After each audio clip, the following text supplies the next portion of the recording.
நம்ம இன்னைக்கு coconut milk drinks பண்ணலாம். 4 ஏலக்காய், ஒரு பெரிய சைஸா தேங்காய் உடைச்சு சின்ன சின்ன பீஸா கட் பண்ணி வச்சிருக்கோம். இப்போ நைஸா அரைச்சு ஃபர்ஸ்ட் பால் ரெண்டாவது பால் எல்லாம் எடுத்துக்கலாம். மிக்ஸி ஜார்ல போட்டு கோகோனட் ஏலக்காய் எல்லாம் போட்டு நல்லா நைஸா அரைச்சிக்கலாம். அரைச்சி இதோட பால் எடுத்துக்கலாம். நல்லா திக்கா அரைச்சு வடிகட்டு தேங்காய் பால் எடுத்துக்கலாம். தேங்காய் அரைச்சு வடிகட்டி தனியாக எடுத்து வச்சுட்டோம். தேங்காய் பால் வடிகட்டிட்டோம். இது தனியாக எடுத்து வச்சிடலாம். இப்போ அதே மிக்ஸி ஜாரில் பாதாம் ஊற வச்சு 1 மணி நேரம் ஊற வச்சிருக்கேன். இந்த ஜாரில் இது சேர்த்துக்கலாம். பாதாம் கசகசா 1 மணி நேரம் ஊற வச்சிருக்கேன். 2 ஸ்பூன் கசகசா அதையும் இந்த மிக்ஸி ஜாரில் சேர்த்துக்கலாம்.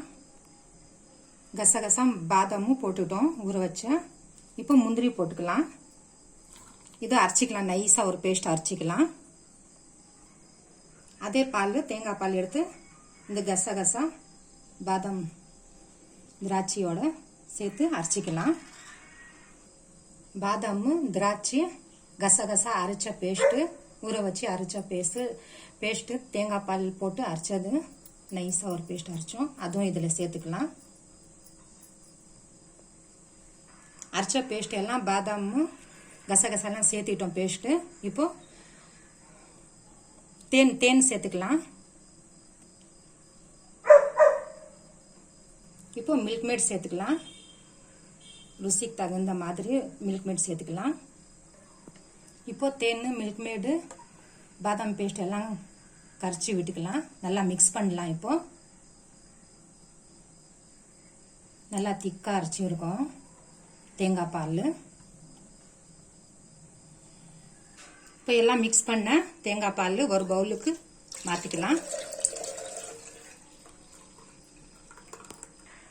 தேங்காய் பாலில் கசகசா பாதாம் முந்திரி தேன் மில்க் மேட் எல்லாம் சேர்த்து அரைச்ச ஒரு பாதாம் தேங்காய் பால் அரைச்சி செஞ்சுருக்கோம். ரொம்ப ஹெல்தியான கோகோனட் மில்க் ட்ரிங்க் செஞ்சுருக்கோம். நெஞ்சு வலிக்கு ரொம்ப நல்லது.